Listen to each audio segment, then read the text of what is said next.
one of the big issues that I have, and one of the things I'm thinking about is how we should think about opening up the economy. Which are the parts you think of the economy that are critical to be opened up, and what's the sequence of opening up? It's a great question because I think as we turn from trying to bend the curve on infections and preventing hospitals and medical facilities from being overwhelmed, we have to start thinking about restarting people's livelihoods. It's all too easy to have a lockdown forever, but obviously that is unsustainable for the economy. So it has to be a sequencing. First, the places where you can maintain distancing, and it's not just distancing in the workplace. It's also distancing to and fro from the workplace, the transportation structure. Do people have private means of transport, their cycles or their scooters, or even cars? Or do they depend on public transport? And if it's public transport, how do you maintain distance in public transport? So there's a lot of work that needs to be done, both on creating the structures, as well as ensuring at the workplace it is relatively safe, as well as ensuring if there are accidents, there are fresh cases, how do you isolate quickly without having to go to a second lockdown or a third lockdown? Those will be devastating if we have to go there.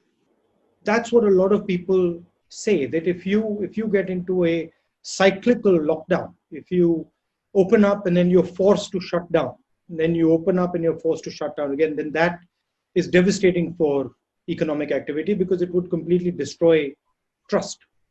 Would you'd agree with that? I think that's right, because that would suggest, take even a second lockdown. It means that you haven't been completely successful in doing in reopening, and that raises questions of if you reopen again, will you go into a third lockdown? So it does diminish credibility.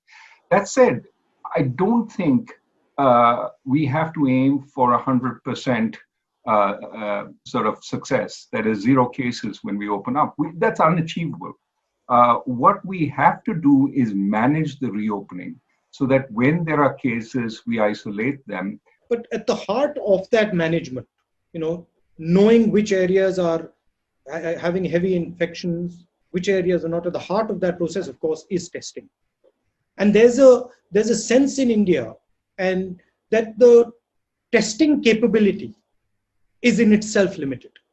That we're a big country, and that our ability to test, like the United States or like the European countries, is comparatively limited. So how would you think about it with a sort of low level of testing? I mean, would you? It's a great question because take the United States right now.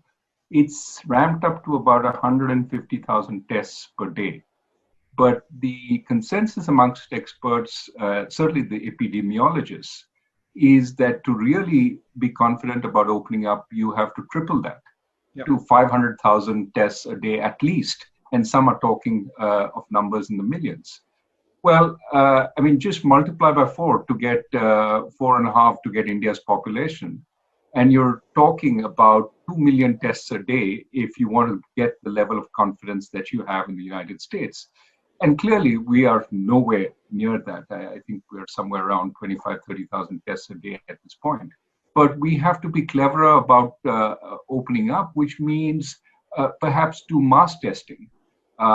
Take 1,000 samples, and then check in a mass way whether there is any sign of the virus in those 1,000 samples.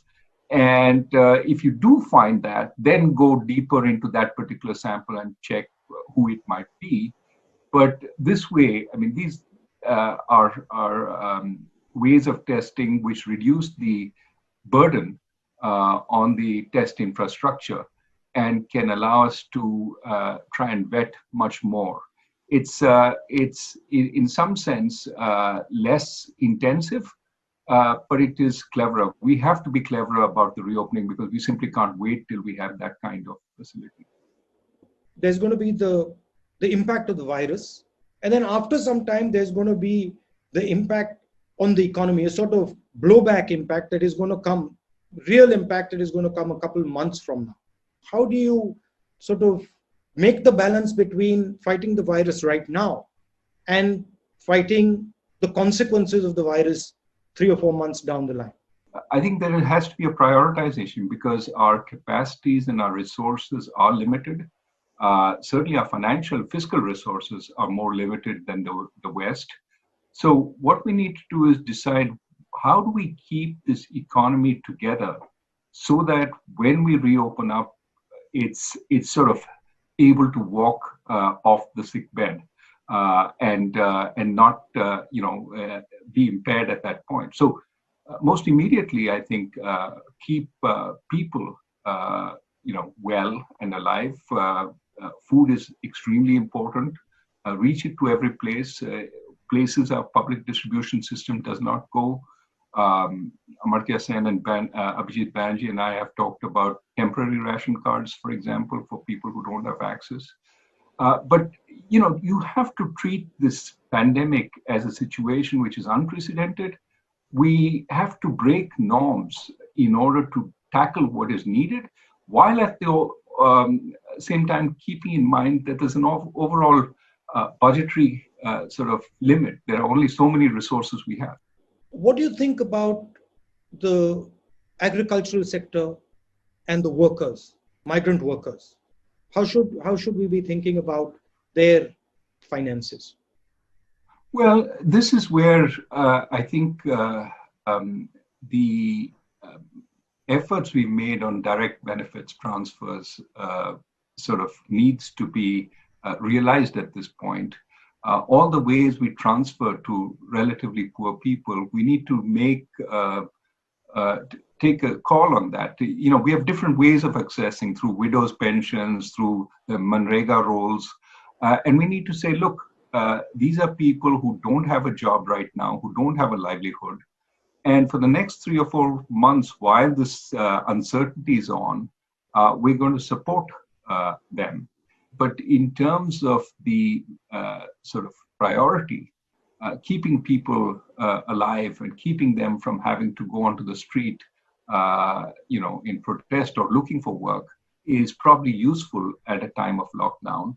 And so I think we need to find ways of getting both money as well as food through the public distribution system to as many of these people as we can. तो doctor राजन कितना पैसा लगेगा गरीबों की मदद करने के लिए?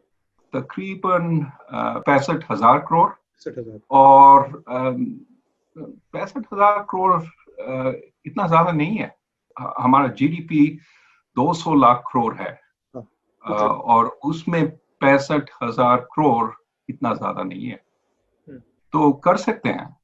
और अगर ये गरीबों के लिए है और अगर उनका जिंदगी बचाने के लिए है तो करना चाहिए. अभी तो देश संकट में है,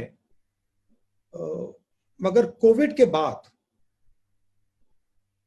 हिंदुस्तान को इस घटना से कोई फायदा भी होगा, कोई स्ट्रेटेजिक फायदा होगा, दुनिया में कोई बदलाव होंगे जिससे हिंदुस्तान को फायदा होगा या जिनकी हिंदुस्तान एडवांटेज ले सके? किस प्रकार से दुनिया बदलेगी आपके मुताबिक?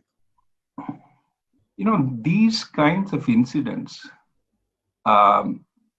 rarely have positive effects for any country, in general. But there are ways countries can take advantage of them. And what I think we can say is that there will have to be a rethinking of everything in the global economy once we are out of this. If there is opportunity for India, it is in shaping that dialogue, in being more of a leader in that dialogue, because it is not one of the two big warring parties, but is a big enough country to hear its voice, to have its voice heard in the global economy. In this situation, India can find opportunities for its industry, for its supply chains, but most importantly, it can try and mold the dialogue towards one which has greater place for more countries in the global order, a multipolar global order rather than a single or a bipolar global order. अगर आपको हमारे videos पसंद आए तो please like करें, subscribe करें और share करें।